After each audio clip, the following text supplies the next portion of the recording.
Assalamualaikum warahmatullahi wabarakatuh. Halo semuanya, izin memperkenalkan diri. Nama saya Azhara Putri Handayani dengan NIM 2304830 dari kelas 3A Sistem Telekomunikasi. Pada kali ini saya akan membuat video mengenai sinyal dan sistem, yang lebih tepatnya mengenai operasi dasar sinyal. Pada video kali ini, videonya itu mencakup tentang apa itu operasi dasar sinyal, sinyal waktu kontinu, sinyal waktu diskrit, pelemahan atau atenuasi sinyal, penguatan sinyal atau amplifikasi, pergeseran atau delay, penjumlahan sinyal, perkalian sinyal, penerapan operasi dasar sinyal, contoh operasi dasar sinyal, dan yang terakhir adalah kesimpulan. Oke, selanjutnya materi pertama yang saya akan bahas yaitu definisi dari operasi dasar sinyal.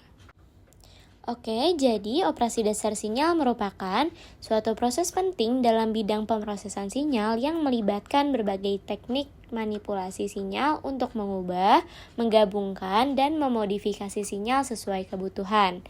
Proses ini memberikan kemampuan untuk melakukan berbagai jenis transformasi terhadap sinyal, baik dalam domain waktu maupun dalam domain frekuensi, sehingga sinyal dapat dianalisis, disaring, ataupun diperbaiki. Selanjutnya, kita akan membahas mengenai sinyal waktu kontinu. Sinyal waktu kontinu adalah fungsi matematis yang terdefinisi untuk setiap nilai waktu dalam suatu interval kontinu, yang mana sinyal dihasilkan secara terus-menerus bervariasi terhadap waktu, dan dapat didefinisikan dengan persamaan sistematis sebagai berikut. Di mana Ft merupakan anggota dari bilangan minus tahingga sampai dengan tahingga. Nah, sinyal waktu kontinu ini memiliki keunggulan dan kekurangan. Yang pertama, kita akan bahas dari segi keunggulan. Keunggulan yang dimiliki oleh sinyal kontinu itu adalah representasi yang lebih akurat, di mana sinyal kontinu ini dapat direpresentasikan dengan data yang sangat akurat karena tidak ada kuantisasi, sehingga detail informasi asli tetap utuh, terutama dalam aplikasi seperti pemrosesan audio analog berkualitas tinggi. Yang kedua, ada kompatibilitas dengan sistem analog, yaitu sinyal kontinu secara alami kompatibel dengan sistem analog, sehingga seperti rangkaian elektronik klasik, perangkat radio analog, dan alat ukur analog, tanpa memerlukan tahap konferensi tambahan. Yang terakhir ada respon real time yang cepat, karena tidak memerlukan proses konversi seperti pada sinyal diskrit. Sinyal kontinu dapat langsung diolah sehingga cocok untuk aplikasi dengan kebutuhan respon real time yang sangat cepat. Selanjutnya kita akan membahas mengenai kekurangan dari sinyal kontinu. Yang pertama ada rentan terhadap noise. Sinyal kontinu sangat rentan terhadap gangguan atau noise selama transmisi atau pemrosesan, yang dapat menyebabkan distorsi atau kehilangan informasi. Yang kedua ada sulit untuk penyimpanan dan pemrosesan, karena sinyal kontinu tidak dapat disimpan langsung dalam sistem digital.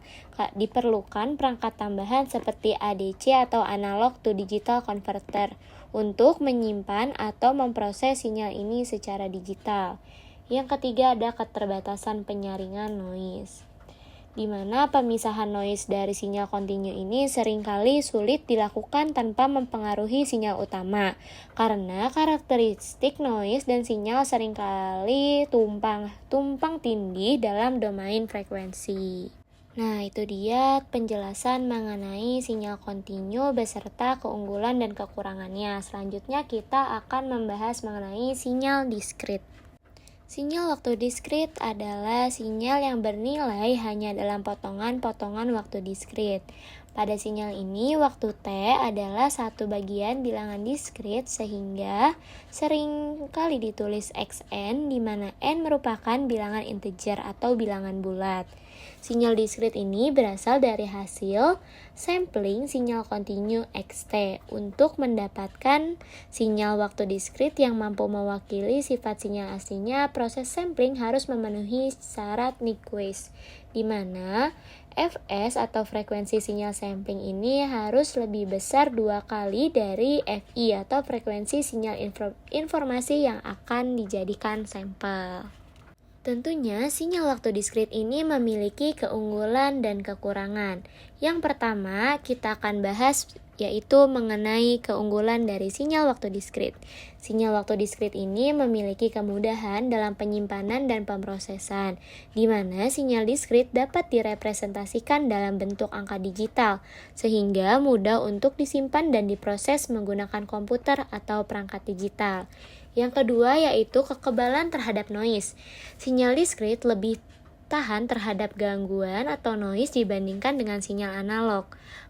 Kesalahan kecil akibat noise dapat diperbaiki menggunakan teknik koreksi error atau pengkodean tertentu, sehingga informasi yang dikirim tetap akurat. Yang terakhir ada kompatibilitas dengan sistem digital. Sinyal diskrit ini secara langsung kompatibel dengan teknologi digital modern seperti sistem komputer, jaringan telekomunikasi, dan perangkat elektronik lainnya, yang menjadikannya format ideal untuk integrasi dengan sistem digital. Selanjutnya, kita akan membahas mengenai kekurangan dari sinyal waktu diskrit.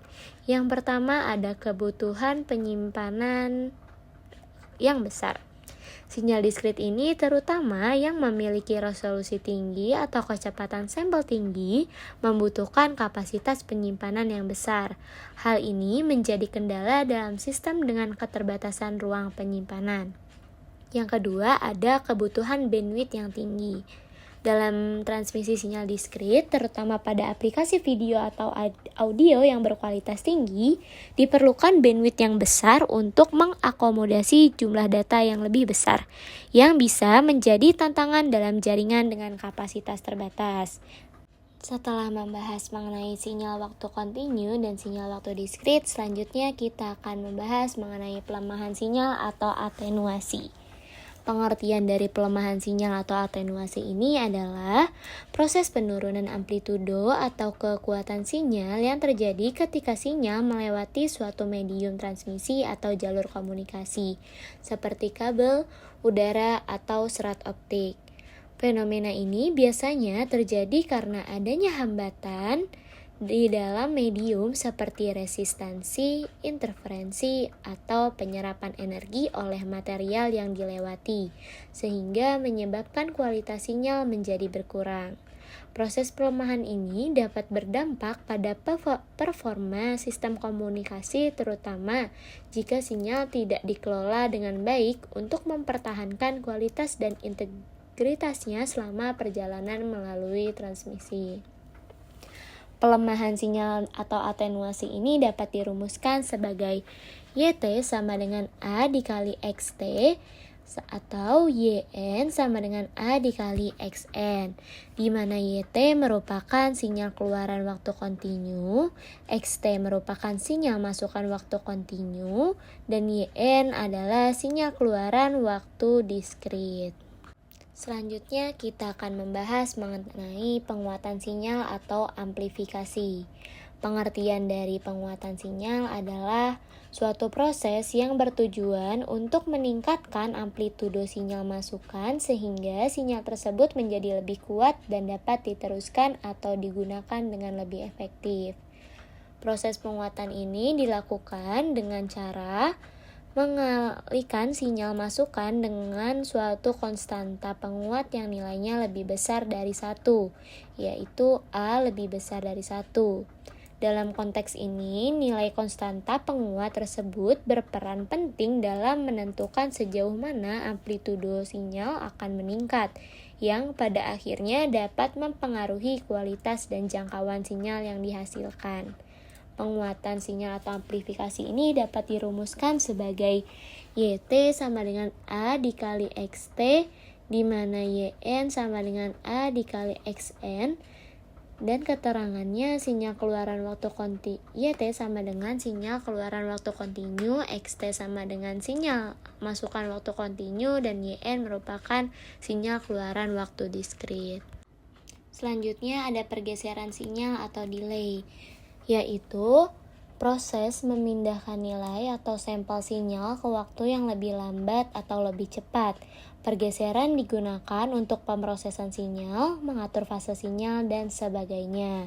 Pergeseran sinyal dapat dirumuskan seperti pada tampilan di PowerPoint, di mana YT merupakan sinyal keluaran waktu kontinu, XT sinyal masukan waktu kontinu, YN sinyal keluaran waktu diskrit, dan XN sinyal masukan waktu diskrit. Selanjutnya kita akan membahas mengenai penjumlahan pada sinyal. Penjumlahan pada sinyal yaitu operasi menggabungkan amplitudo 2 atau lebih sinyal pada setiap titik waktu. Penjumlahan dapat dilakukan dalam domain frekuensi setelah sinyal diubah menjadi representasi frekuensi, yang dapat dirumuskan dengan YT sama dengan X1T ditambah X2T dan YN sama dengan X1N ditambah X2N, di mana YT merupakan sinyal keluaran waktu kontinu, X1T merupakan sinyal 1 masukan waktu kontinu, X2T merupakan sinyal 2 masukan waktu kontinu, YN merupakan sinyal keluaran waktu diskrit. Yang terakhir ada perkalian sinyal, yaitu operasi sinyal yang melibatkan perkalian 2 atau lebih sinyal pada setiap titik waktu yang sesuai dengan konstanta. Perkalian digunakan dalam aplikasi pemrosesan sinyal seperti modulasi dan pemfilteran. Rumus yang digunakan untuk perkalian sinyal yaitu YT sama dengan X1T dikali X2T, YN sama dengan X1N dikali X2N. Di mana YT sebagai sinyal keluaran waktu kontinu, X1T sinyal 1 masukan waktu kontinu, X2T sinyal 2 masukan waktu kontinu, YN sinyal keluaran waktu diskrit, X1N sinyal 1 masukan waktu diskrit, dan X2N merupakan sinyal 2 masukan waktu diskrit. Materi selanjutnya yaitu mengenai penerapan operasi dasar sinyal. Yang ke-1 ada pemrosesan sinyal. Operasi dasar sinyal digunakan untuk memanipulasi sinyal audio seperti video dan data untuk berbagai tujuan, seperti pengurangan pada noise, peningkatan kualitas, dan kompresi data. Yang kedua, komunikasi. Operasi dasar sinyal digunakan dalam sistem komunikasi untuk memodulasi, mendemodulasi, dan mentransmisikan sinyal secara efisien. Yang ketiga ada pengolahan citra. Operasi dasar sinyal digunakan untuk memanipulasi citra digital untuk berbagai tujuan seperti peningkatan kualitas, deteksi tepi, dan segmentasi citra. Selanjutnya kita akan bahas mengenai contoh operasi dasar sinyal. Contoh yang pertama ada perekaman audio. Mikrofon menangkap gelombang suara dan mengubahnya menjadi sinyal listrik. Sinyal ini kemudian dapat diperkuat dan direkam. Yang kedua, ada pemutaran audio. Sinyal audio yang direkam dapat diputar kembali melalui speaker yang mengubah sinyal listrik kembali menjadi gelombang suara. Yang ketiga, ada transmisi radio. Sinyal audio dapat dimodulasi dengan sinyal pembawa frekuensi radio dan ditransmisikan melalui udara. Penerima radio dapat mendemodulasi sinyal untuk memulihkan sinyal audio asli. Nah, itu dia pembahasan mengenai sinyal dan sistem operasi dasar sinyal. Pada akhir video ini saya akan menyampaikan kesimpulan yang dapat diambil dari materi-materi sebelumnya, bahwa operasi dasar sinyal merupakan konsep fundamental dalam pemrosesan sinyal. Memahami operasi ini sangat penting untuk memahami bagaimana sinyal diubah, sinyal dikombinasikan, dan dimanipulasi dalam berbagai aplikasi. Oke, sampailah kita pada akhir video dari sinyal dan sistem operasi dasar sinyal. Apabila ada penyampaian yang masih kurang jelas dan mungkin sulit untuk dipahami, mohon dimaafkan. Semoga video kali ini dapat bermanfaat bagi kita semua. Wassalamualaikum warahmatullahi wabarakatuh.